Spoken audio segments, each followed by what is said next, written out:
Good morning, student. I'm Gopi Kumar Srivastav, and today I am starting a new chapter of microeconomics, chapter number 1, microeconomics introduction. That means introduction of microeconomics. So let's understand this chapter. First topic of this chapter is the economy. The meaning of economy. First we discuss about the economy. Is the first element, first part, first topic of microeconomy. Microeconomic को समझने के लिए आपको economic को समझना पड़ेगा, तो हम लोग सबसे पहले इकोनॉमिक के बारे में समझते हैं. ठीक है, तो आप यहाँ देख सकते हैं माइक्रोइकोनॉमिक को समझ सकते हैं यहाँ पे ध्यान से. An economy is a system which provide people the means to work and earn a living. An economy एक सिस्टम है विच प्रोवाइड पीपल, जो लोगों को देता है, द मीन्स टू वर्क, किस तरह से वो साधन देता है काम करने का, एंड अर्न अ लिविंग, और अपनी जिंदगी को जीने के लिए एक तरीका बताता है. जैसे मान लीजिए अगर मैं किसी शॉप में काम करता हूँ, मुझे वहां पे मीन्स टू वर्क मिलता है और मैं वहां काम करता हूँ और पैसा कमाता हूँ, इससे मैं अपना जीवन को जी सकता हूँ, अर्न कर सकता हूँ. तो बेसिकली जो चीजें हमें अर्निंग सिखाता है, जो चीजें हमें वर्किंग सिखाता है, वर्किंग से अर्निंग सिखाता है, वो चीजें आपकी इकोनॉमी में आता है. इकोनॉमी की बेसिकली जो है हम लोग को सिखाता है यही है कि किस प्रकार से आप काम करेंगे, किस प्रकार से आपको पैसा कमाएंगे. जैसे मान लीजिए कि अगर मैं किसी फैक्ट्री में काम करता हूँ तो मुझे मैं वहां पैसा कमा सकता हूँ. अगर मैंने किसी तरह का शॉप खोल के रखा है तो वहां से पैसा कमा सकता हूँ. ऑफिस से, रेलवे से, कहीं भी अगर मैं काम करता हूँ तो मुझे मीन्स टू वर्क होना चाहिए, तभी हम अर्न अ लिविंग कर सकते हैं, तभी हम पैसा कमा सकते हैं. तो means to work and earn a living, this is a part and some of बिल्कुल जो टॉपिक है उसका जो इकोनॉमी है उसको डिफाइन करता है. सो इकोनॉमी क्या हो गया, बस बेसिकली यही जान लीजिए आप कि किस प्रकार से हम कमाएंगे, किस तरह से हम अपने जीवन को खर्च करेंगे, किस तरह हम जीवन जिएंगे, वो आपका इकोनॉमी हो गया. अब इकोनॉमी में विटल प्रोसेस ऑफ इकोनॉमी क्या होता है, मतलब बड़ी इंपॉर्टेंट बातें जो एलिमेंट होती है इकोनॉमी में, वो किन बातों पे हम ध्यान देते हैं. पहला लिखा है प्रोडक्शन, मतलब आप जैसे कि मान लीजिए ये पेन है, ठीक ना, सबसे पहले इसका मैं प्रोडक्शन करूंगा, फिर उसका मैं कंजप्शन करूंगा. जैसे कि अगर मैं प्रोडक्शन कर रहा हूं तो मैं प्रोड्यूसर हो गया, और जो इसको यूज करेगा वो उसका कंज्यूमर हो गया और वो कंजप्शन करेगा. और डेफिनेटली प्रोडक्शन और कंजप्शन होगा तभी तो इन्वेस्ट करेंगे लोग इन्वेस्ट कब करते हैं, तो पैसा कब लगाते हैं, जब उनको लगता है कि नहीं हाँ प्रोडक्शन भी और कंजप्शन दोनों हो रहा है, तो वो उसका इन्वेस्टमेंट भी होता है. और डिस्ट्रीब्यूशन में होता है गुड्स को, अगर मैं गुड्स बना रहा हूँ, मैं मैन्युफैक्चर हूँ, मैं प्रोड्यूसर हूँ, और उस गुड्स को आप तक पहुंचा रहे हैं. जैसे मैं आपको पढ़ा रहा हूँ तो मैं अपने जो सर्विस है, पढ़ाने का जो टीचिंग है, वो आप तक पहुंचा रहे हैं थ्रू दिस वीडियो के माध्यम से. में हम लोग अपना सर्विस को पहुंचा रहे हैं, सर्विसेज दे रहे हैं, तो एक तरह का डिस्ट्रीब्यूशन हो गया जो नेटवर्क के कारण हो रहा है, जो नेट के कारण हो रहा है. तो यहाँ डिस्ट्रीब्यूशन हमारा जो गुड्स का होता है वो ट्रांसपोर्टेशन के कारण होता है, वो स्टोरेज फैसिलिटी के कारण होता है. तो इस तरह से डिस्ट्रीब्यूशन होता है. अगला है एक्सचेंज. बिल्कुल, गुड एंड सर्विस को मनी में एक्सचेंज किया जाता है, या गुड्स को सर्विस के रूप में, सर्विस को गुड्स के रूप में, या सर्विस को सर्विस के रूप में, किसी तरह से भी एक्सचेंज हो सकता है. बिल्कुल, पर हम लोग इकोनॉमी में हमेशा मनी से ही एक्सचेंज होता है. तो ये चार चीजें जो है इकोनॉमी में बड़ी इंपॉर्टेंट होता है, जो इकोनॉमी का भाग होता है. बिल्कुल कि बिना प्रोडक्शन, कंजप्शन और इन्वेस्टमेंट और डिस्ट्रीब्यूशन और एक्सचेंज का इकोनॉमिक जो है रन नहीं कर सकता है. अगला है हमारे पास इकोनॉमिक, जो बहुत इंपॉर्टेंट है. इकोनॉमिक्स जो हम लोग पढ़ रहे हैं, ये हमारा पहला चैप्टर है, तो आप सभी को पता रहना चाहिए कि आखिर इकोनॉमिक है क्या है, ठीक ना.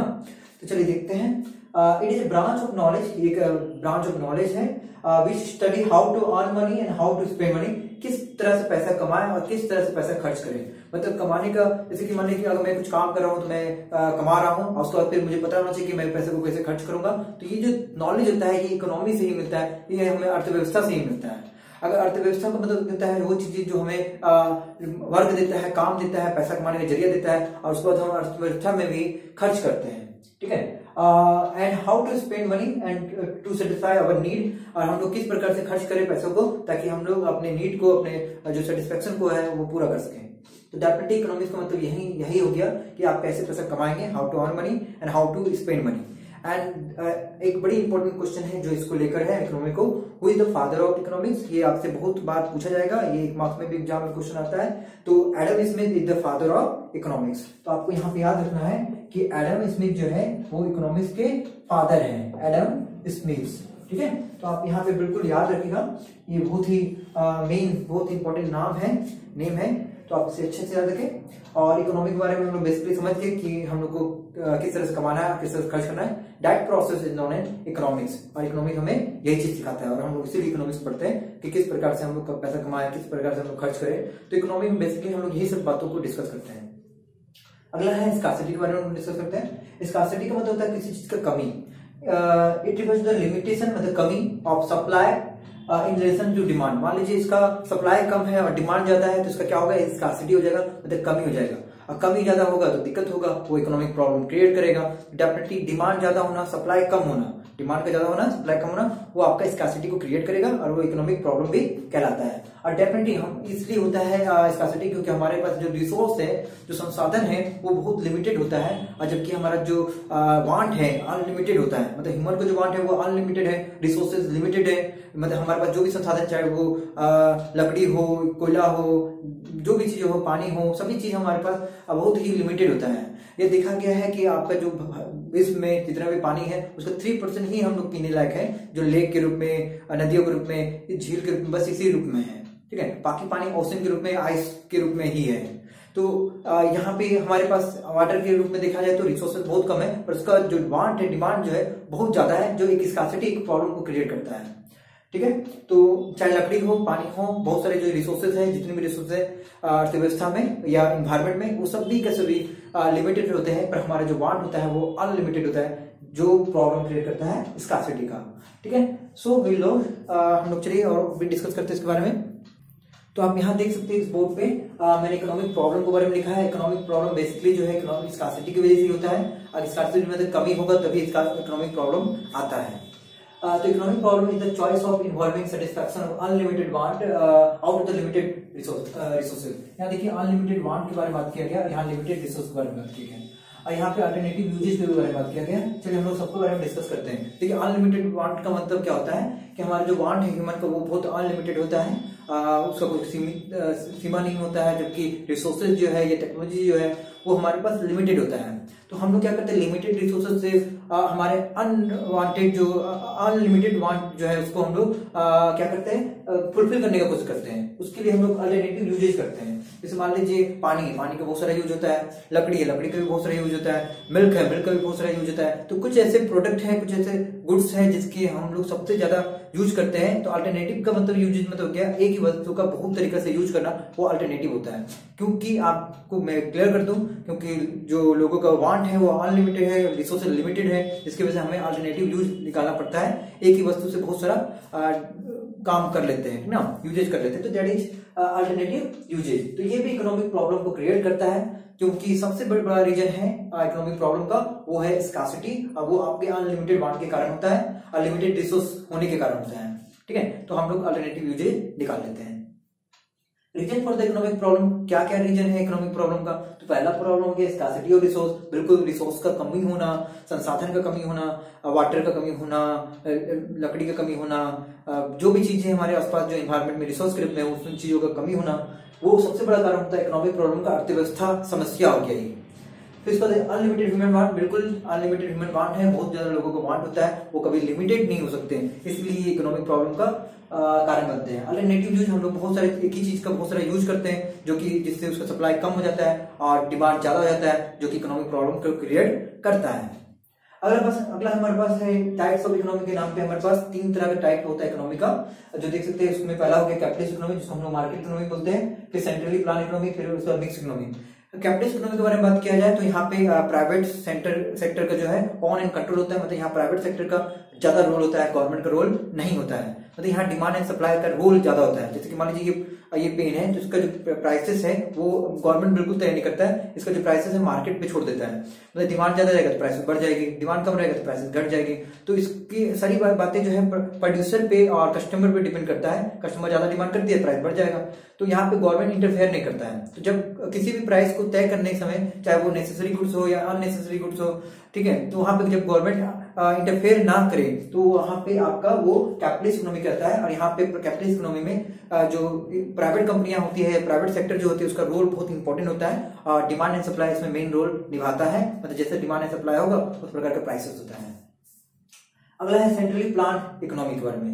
सेंट्रली प्लान में गवर्नमेंट का इंटरवेंशन होता है, गवर्नमेंट इसमें बहुत मेन रोल निभाता है। जो भी नेसेसरी चीज है जैसे खाने पीने का सामान हो गया, ऑयल हो गया, तो ये सब चीजों पे गवर्नमेंट हमेशा कंट्रोल रखता है, मतलब गवर्नमेंट इसका प्राइसेस जो है बढ़ने नहीं देती है। जैसे आप नमक को ही रख लीजिए, ठीक है। तो कुछ चीजें जो है गवर्नमेंट इंटरफेयर करती है और कुछ चीजों पे गवर्नमेंट इंटरफेयर नहीं करती। जैसे एसी पे गवर्नमेंट इंटरफेयर नहीं करेगी क्योंकि उसमें लग्जरी चीज होता है, पर व्हीट हो गया, राइस हो गया, ये सब बहुत ही जरूरी नेसेसरी गुड्स है, तो गवर्नमेंट इस पे इंटरफेयर करता है, साथ में इसका प्राइसेस को बढ़ने नहीं देता है।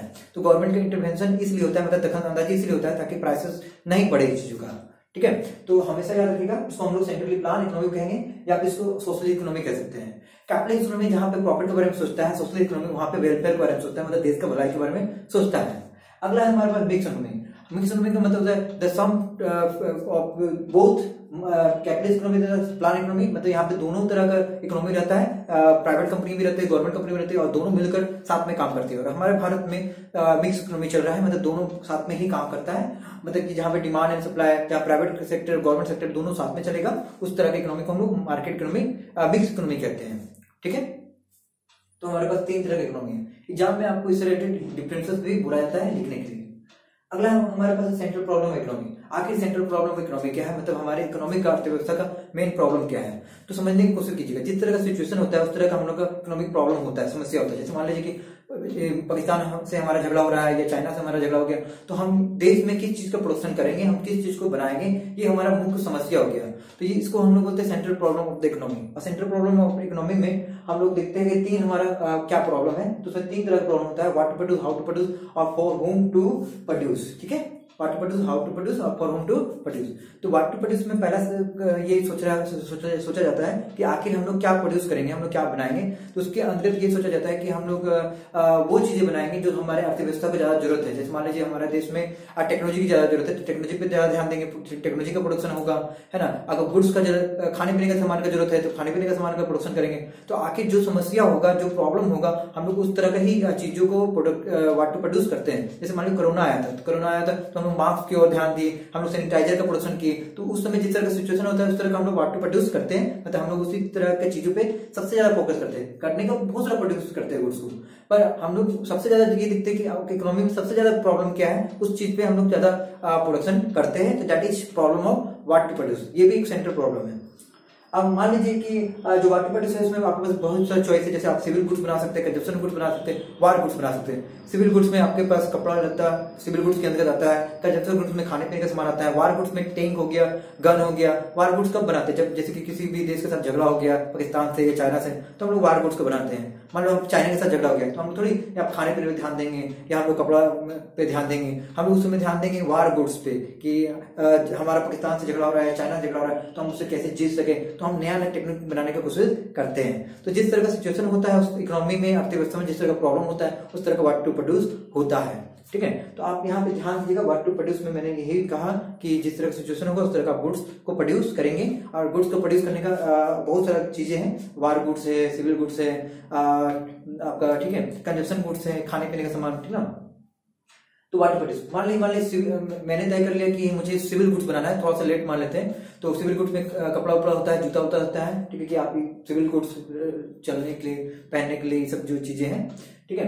तो उस चीज को आखिर कैसे बनाएंगे, हाउ टू प्रोड्यूस मतलब आ जाता है कि आखिर मान लीजिए आप क्लोथ बना रहे हैं तो आप कैसे बनाएंगे। तो आपके पास 2 तरीका होता है, एक बोलते हैं लेबर इंसेंटिव, एक बोलते हैं कैपिटल इंसेंटिव। लेबर इंसेंटिव में क्या कर सकते हैं आप, लेबर इंसेंटिव में आप लेबर ज्यादा यूज करेंगे और कैपिटल इंसेंटिव में कैपिटल ज्यादा यूज करेंगे। मतलब आपको हाउ टू प्रोड्यूस में 2 ही मेथड होता है, लेबर इंसेंटिव और कैपिटल इंसेंटिव। और लेबर इंसेंटिव में हम लोग लेबर ज्यादा यूज करते हैं और कैपिटल इंसेंटिव में मशीन ज्यादा यूज करते हैं, पूंजी ज्यादा लगाते हैं। तो हमारे भारत में लेबर का जनसंख्या ज्यादा है, जनसंख्या बहुत ज्यादा है, लेबर बहुत ज्यादा है, तो हम लोग लेबर इंसेंटिव पे ज्यादा ध्यान देते हैं। भारत हमारा लेबर इंसेंटिव पे ज्यादा फोकस करता है। मतलब हाउ टू प्रोड्यूस में लेबर इंसेंटिव के अनुसार हम लोग प्रोडक्शन करते हैं, जहाँ पे लेबर को लगाते हैं और वो 8-8 घंटा की शिफ्ट में काम करता है। इससे हमारे भारत में जो गरीबी है उस पर कंट्रोल रहता है, जो अनएम्प्लॉयमेंट है उस पर कंट्रोल रहता है। फिर अगला हमारा फॉर होम टू प्रोड्यूस, आखिर हम लोग किसके लिए प्रोडक्शन करते हैं, आखिर हम लोग गुड्स किसके लिए बना रहे हैं। तो आपके पास 2 ही ऑप्शन है, एक रिच है, एक पुअर।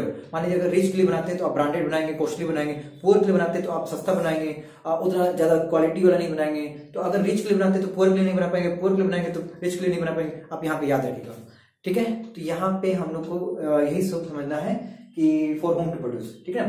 तो चलिए हमारे पास 3 सेंट्रल प्रॉब्लम है, what to produce, how to produce, for whom to produce, जिसमें मैंने पूरा डिटेल कर लिया है। और इसके बारे में जो टॉपिक है वो भी आप बुक में बिल्कुल पढ़े, आपको और भी डिटेल्स इसको पढ़ना है। हमने बहुत सिंपली तरीका से बताया, इसमें टेबल डायग्राम भी होता है, ठीक है।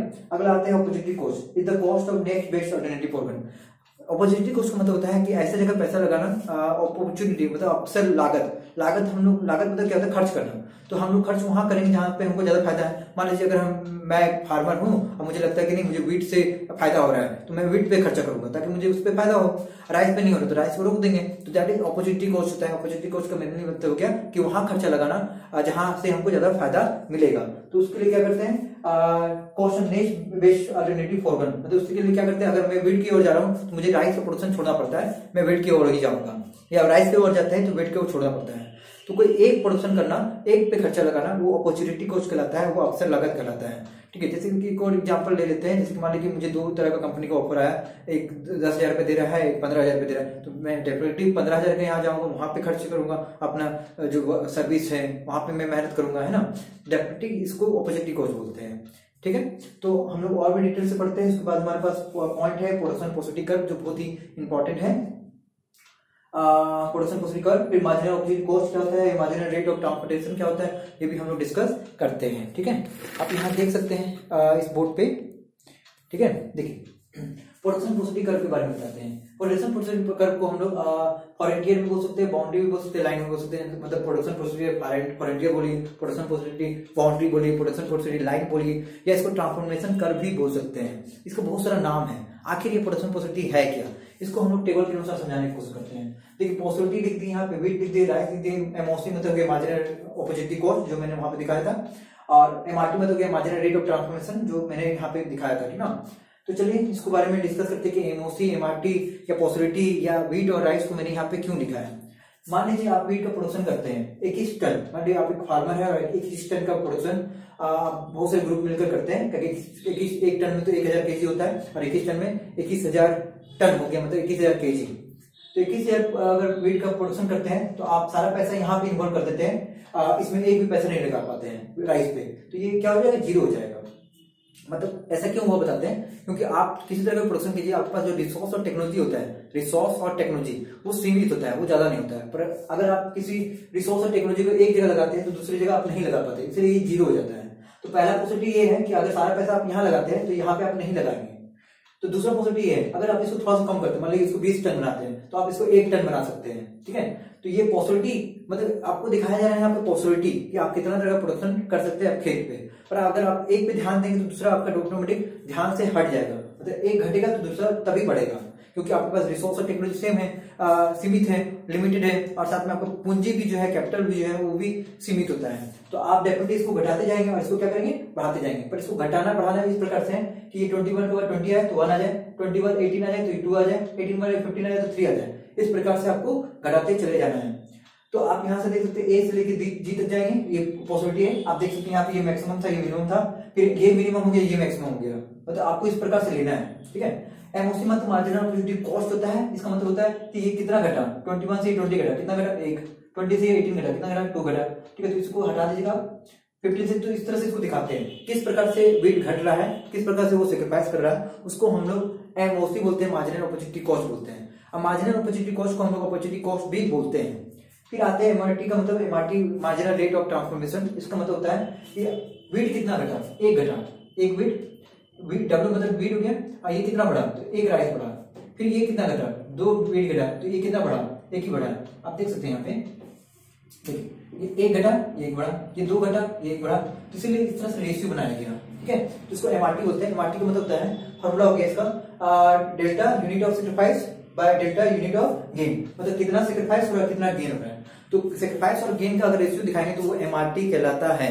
और एमओसी से बताता है कि कितना सेक्रीफाइस हुआ, ठीक है। इसको हम लोग बेसिकली टेबल से भी, डायग्राम से भी दिखाते हैं, जिसमें हम लोग वीट को यहाँ रखते हैं, राइस को नीचे रखते हैं, ठीक है। देखिए यहाँ पे 21 तक गया, तो इसमें यहाँ पे मैं 0 से लेकर 21 तक गया, 3 के टेबल पे लेकर, और ये आपका 0 से लेकर 6 था, तो 0 से लेकर 6 गया।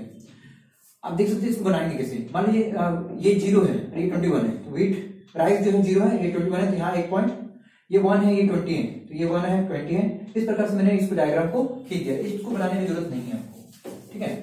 तो यहाँ पे मैंने सारा चीजों को दिखा दिया, पर इसमें कुछ और भी फीचर होता है जो आपको एग्जाम में पूछा जाता है। चलिए सबसे पहले हम और भी डिस्कस करते हैं। आपको डायग्राम टेबल समझ में आ गया होगा, पर इसका मीनिंग तो मैंने समझाया ही नहीं। देखिए, PPC refers to the graphical presentation of possible combination of two goods. मतलब ये possible combination of two goods होता है, जिसमें हम पॉसिबिलिटी दिखाते हैं कि कितना तरह से हम लोग दो तरह का प्रोडक्ट को प्रोड्यूस कर सकते हैं। तो ये ग्राफिकल प्रेजेंटेशन में तो क्या टेबल और डायग्राम से दिखाते हैं। Discriminate produce with the given resource and technology. बिल्कुल, कोई भी प्रोडक्शन हो, गुड्स का हो, जैसे व्हीट और राइस का, तो हम बिना रिसोर्स एंड टेक्नोलॉजी का उसको प्रोड्यूस नहीं कर सकते हैं। हमारे पास रिसोर्स और टेक्नोलॉजी भी होना चाहिए ताकि हम लोग उसको प्रोड्यूस कर सकें। ठीक है, तो आप इसको टेबल और डायग्राम देख सकते हैं, पीपीसी हो गया। पर आपको एग्जाम में कुछ और भी क्वेश्चन देगा, इसके साथ अटैच रहेगा, पूछेगा इसका फीचर क्या है, इसका प्रॉपर्टी क्या है। सब फीचर प्रॉपर्टी कैरेक्टरिस्टिक एक ही होता है। तो इसका पहला फीचर होता है कि जो पीपीसी कर्व होता है वो डाउनवर्ड होता है। दूसरा कर्व सिचुएशन पूछेगा आपसे, दूसरा जो फीचर होता है वो होता है कि पीपीसी जो कर्व होता है वो कनकेव होता है। कनकेव का मतलब होता है ये जो शेप बना रहा है वो कनकेव है। कनकेव मतलब इस प्रकार से आपको एक शेप बनेगा तो कनकेव ही कहलाता है ना। तो कन्वेक्स हो, सॉरी कनकेव और ये डाउनवर्ड, इसका ये फीचर हो गया इस पीपीसी का। तो डेफिनेटली आप यहाँ पे समझ गए होंगे पीपीसी को। और ये वीडियो हमारा अब जाके समाप्त होता है। और ये अच्छे से आपका कम से कम जो चैप्टर का जो बारे में जो है वो कम से कम आपका 80% जो है ये वीडियो के अनुसार आपका कंप्लीट हो जाता है। बाकी आप देखेंगे तो बुक को अगर रीडिंग करते हैं तो आपका ये सारा चैप्टर को भी ऑटोमेटिक समझ में आने लगेगा। और नोट्स तो मैंने प्रोवाइड कर ही रहे हैं, तो उसके अनुसार भी आप अच्छे से देख सकते हैं और कंप्लीट कर सकते हैं। So this video is completed. In this video we discuss every important topics of this chapter. So thank you. Must write this and learn also and help and reading the book also. Book को बिल्कुल पढ़ें।